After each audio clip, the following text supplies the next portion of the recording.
नमस्कार दोस्तों, आप सबका बहुत बहुत स्वागत है हमारे 11th लेक्चर की 10 मिनट समरी में। तो आज हमने जो लेक्चर कंडक्ट किया वो था landmark cases of Indian constitutional history.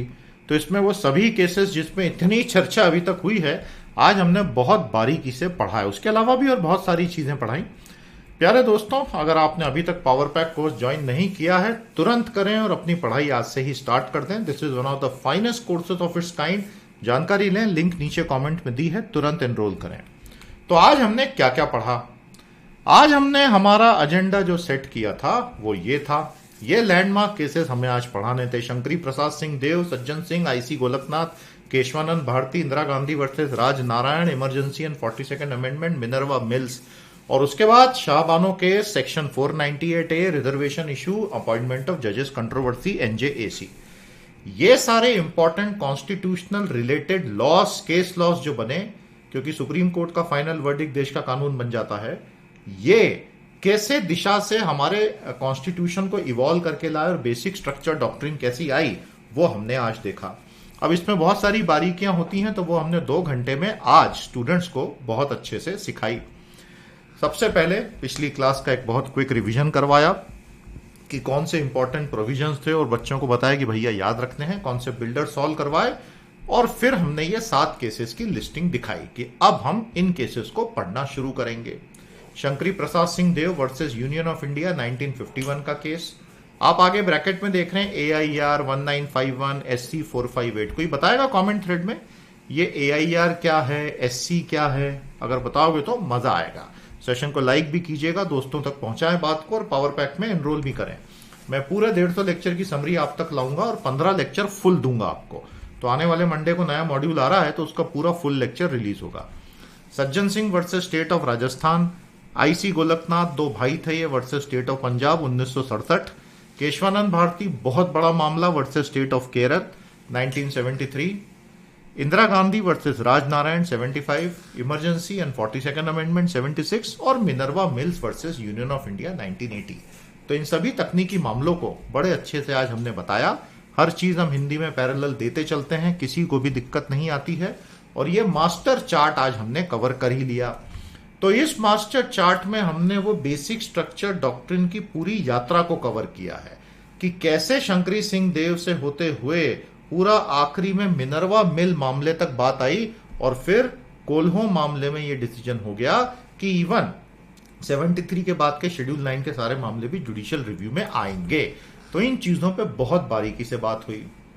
ये सारे मामले हमारे सुप्रीम कोर्ट को मिली हुई जुडिशियल रिव्यू की जो ताकत है उसकी वजह से अराइज होते हैं। तो ये जुडिशियल रिव्यू की ताकत कहां से आती है, इस पर विस्तार में चर्चा हुई। कौन कौन से आर्टिकल्स में ये अंतर्निहित है, क्योंकि judicial review as such defined तो है नहीं, इनवैलिडेट कर दो लॉ को ऐसा, लेकिन आर्टिकल्स की जो वर्डिंग है और जो स्पिरिट है वो बिल्कुल स्पष्ट है कि ये ताकत है। किस प्रकार से अलग अलग आर्टिकल से क्या ताकत मिली और क्या ताकत हटी, कौन से संविधान संशोधन थे 42nd, और उसके बाद उसको अंडू करने वाला 43rd, 44th, और सेपरेशन ऑफ पावर का सिद्धांत। बेसिक स्ट्रक्चर डॉक्ट्रिन के जो 22 मूल सिद्धांत थे, मूल संरचना के कॉन्सेप्ट के, वो फिर से डिस्कस हुए। तो भारत में आज जो पूरा कॉन्सेप्ट है वो है कि संविधान का एक बेसिक ढांचा है, उसको कोई टच नहीं कर सकता। अब ये कितना फॉलो होता है नहीं होता है वो सुप्रीम कोर्ट पे डिपेंड करेगा, लेकिन एटलीस्ट थ्योरेटिकली 1980s तक ये पूरा स्ट्रक्चर इवॉल्व हो गया था। तो ये 22 पॉइंट आपको याद रखने होंगे। शंकरी प्रसाद सिंह देव का मामला डिस्कस हुआ, बंगाल के जमींदार थे और उनका मामला गया, लेकिन उसमें कॉन्स्टिट्यूशन के बड़े इश्यू निकल आए, तो इसलिए यहां पे आज 70 साल बाद भी ये डिस्कस होता है। तो फाइनली इसमें सुप्रीम कोर्ट ने ये बोल दिया था कि सरकार जो चाहे कर सकती है।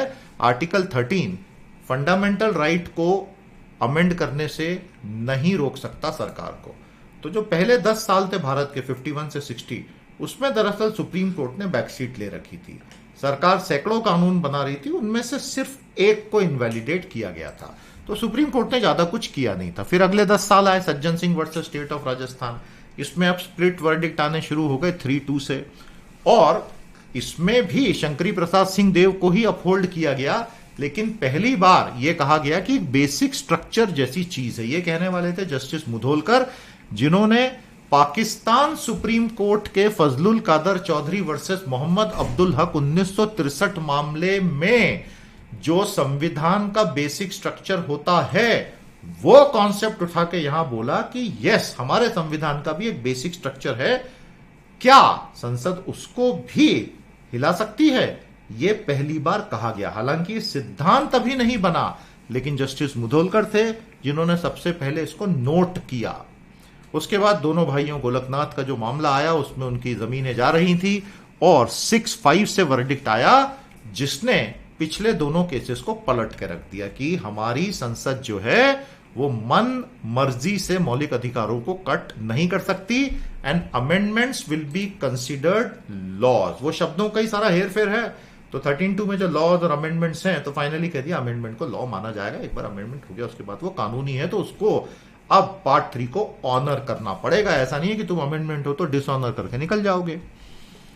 इसके ऊपर काफी डिटेल बातें, बुनियादी संरचना, और फिर सबका डैडी केस आ जाता है केशवानंद भारती का मामला, जो 13 जजेस ने 7-6 से तय किया। मतलब 50-50 हो गया था ऑलमोस्ट। ऑड नंबर इसीलिए रखते हैं कि भाई जजमेंट हो नहीं तो फिर से पूरा केस लड़ो।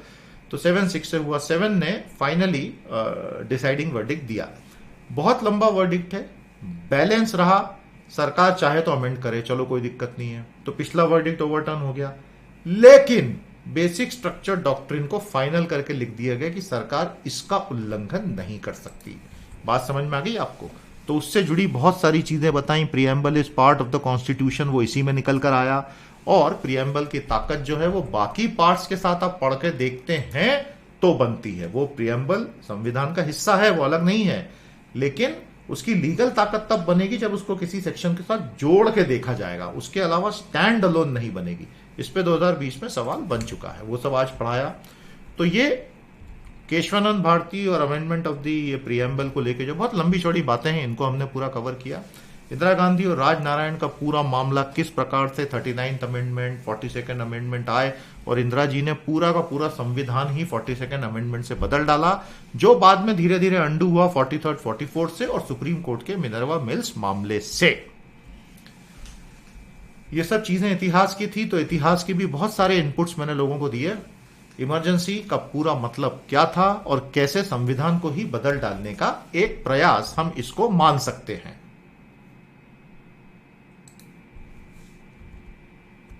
तो थोड़ी सी टेक्निकली इन्वॉल्व चीजें भी हो गई, लेकिन ठीक है, अब जब कर ही रहे हैं तो ढंग से ही कर दें। फिर मिनर्वा मिल्स मामले ने तो फुल स्टॉप लगा दिया। और फाइनली पार्लियामेंट की पावर लिमिटेड है आर्टिकल 368 में। Power to amend is not the power to destroy, और इस तरह की सारी चीजें। 14, 19 और 21 का गोल्डन ट्रायंगल इसमें बहुत अच्छे से एस्टेब्लिश हुआ।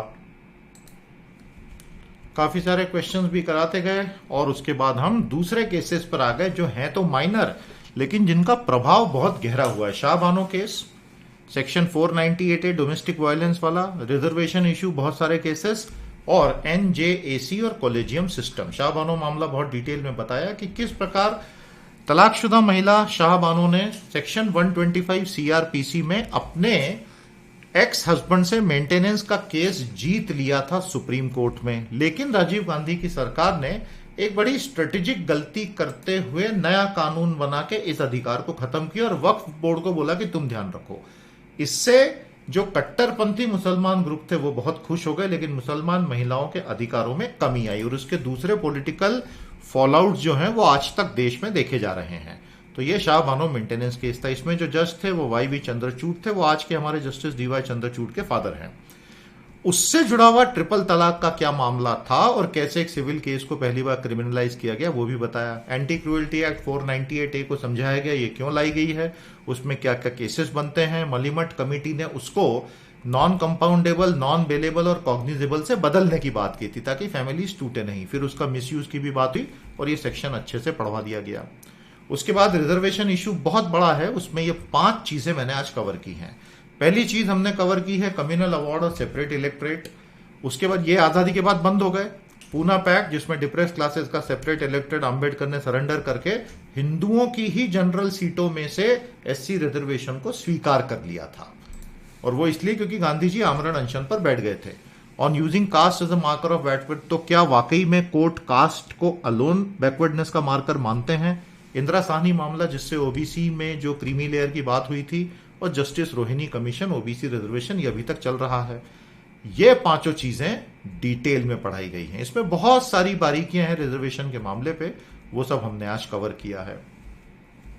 बहुत सारे अलग अलग केसेस का इसमें रेफरेंस लेना पड़ा, समझाना पड़ा, रोहिणी कमीशन का लेटेस्ट डेटा ये सब अच्छे से बताया, दलित शब्द का इतिहास क्या रहा है वो बताया, और ये आइकॉनिक इमेजेस हैं अखबार की मंडल कमिंडल का पूरा पॉलिटिक्स का उदय 1990-91 में। अपॉइंटमेंट ऑफ जजेस में आपको पता ही है, कॉलेजियम से ही सब होता है, जो जजेस ही जजेस को अपॉइंट करते हैं। उसको सरकार बदलना चाहती थी, यूपीए भी और एनडीए भी। एनडीए ने हिम्मत करके 99 अमेंडमेंट लाके एनजेएसी बना दिया, जिसको जस्टिस केहर की बेंच ने स्ट्राइक डाउन कर दिया, और एनजेएसी नहीं आ पाया। आज कॉलेजियम से ही सब कुछ होता है। प्रीलिम्स के क्वेश्चंस पैरेलल में सॉल्व होते जा रहे हैं, एक एक क्वेश्चन को इंटीग्रेट किया है। क्लास समाप्त होते होते, कोर्स समाप्त होते होते हम 800 क्वेश्चंस तक करवा देंगे, जिससे आपकी बहुत तगड़ी प्रैक्टिस होती है। मेंस के क्वेश्चन भी पैरेलल में मैं दे देता हूं, सिंसियर स्टूडेंट सॉल्व करते रहते हैं। अभी के अभी पावर पैक कोर्स में आज के आज एनरोल कीजिए। जैसे ही आप एनरोल करेंगे अभी तक के लेक्चर्स भी आपको मिल जाएंगे, और अगर आपको कुछ दिन और हो जाते हैं एनरोल में, कोई दिक्कत नहीं, क्योंकि ये तो साइकिल्स चलती रहेंगी, तो आप उतना एक महीना आगे पढ़ लेना। आज के आज एनरोल करो। I wish you all the best. आप जीवन में सफल हों, यही पीटी परिवार की शुभकामना है। कल इस मॉड्यूल के 12वें और आखिरी लेक्चर की समरी के साथ भेंट करूंगा, और मंडे को फुल लेक्चर रिलीज करूंगा इंडियाज इंडिपेंडेंस स्ट्रगल मॉड्यूल के पहले लेक्चर का। नमस्कार, जय हिंद।